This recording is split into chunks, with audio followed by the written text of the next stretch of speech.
రచయితగా, ఒక నటుడిగా, ఒక దర్శకుడిగా, ఒక నిర్మాతగా, అలాగే వారు దాసనారాయణరావు గారు వక్త, అద్భుతమైనటువంటి వక్త.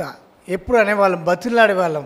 వారు స్టేజ్ మీదకి పిలిస్తే మేము వారు అరే అర్జెంట్ ఉందిరా నేను వెళ్ళాలి అంటే గురుగారు మీరు దయచేసి కూర్చోండి అనేవాళ్ళం. ఎందుకంటే వారు మాట్లాడిన తర్వాత మాకు మాటలు ఉండేటివి కావు. కాబట్టి వారిని చాలాసేపు వెయిట్ చేయించేవాళ్ళం.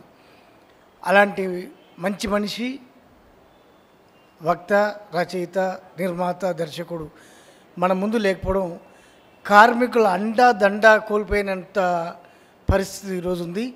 వారి ఆత్మశాంతి చేకూరాలని వారి కుటుంబ సభ్యులందరికీ ప్రగాఢ సానుభూతిని తెలియజేస్తూ నమస్కారం. ప్రపంచంలోనే కాదు మన భారతదేశంలో కూడా అత్యంత మిస్టరీగా మిగిలిన 5 వింత గ్రామాలు, గుడులు ఉన్నాయి. ఈ ప్రపంచంలో ఎన్నో వింతలు, ఎన్నెన్నో విచిత్రాలు, జీవితాంతం కనిపెట్టిన తీరని అనుమానాలు. మన చుట్టూ భారతదేశంలో ఉన్న ఎన్నెన్నో వింతల నుండి కొన్ని విచిత్రాల గురించి మనం ఇప్పుడు తెలుసుకుందాం.